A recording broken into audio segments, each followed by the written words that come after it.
पगली के भइल बाटे पागल के दासा, आज हमरा पता चलल प्रेम के भाषा।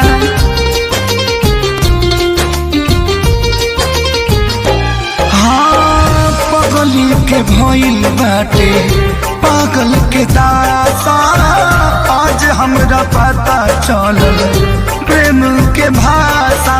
रोते रोते मिले हमसे आयल बड़ी, रोते रोते मिले हमसे आयल बड़ी। हमर जान आज हरदी से लटाइल बड़ी, हमर जान आज हरदी से लटाइल बड़ी।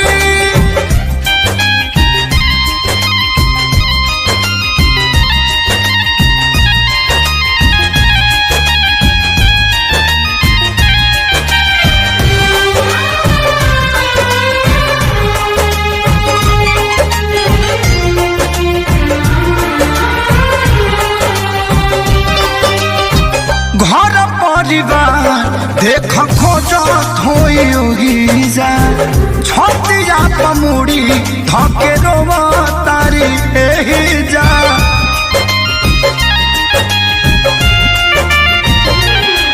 हथवा के मेहदी मिटावेली इ तो हमरे के समझावेली, अखिया बाल राइल पागा लाइल बड़ी, अखिया बाल राइल पागा लाइल बड़ी।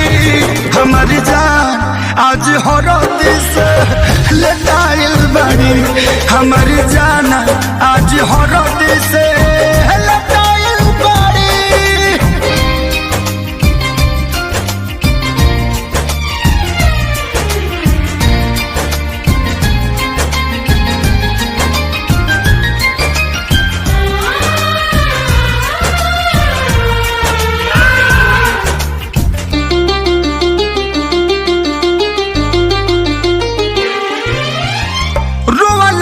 इनका झर बनावा के पाता, प्यार के मतलब रब जिया जुए बुझाता।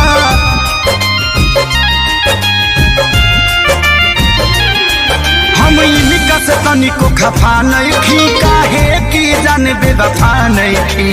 अखिलेश के खेसारी खाती भुलाइल बड़ी, अखिलेश के खेसारी खाती भुलाइल बड़ी।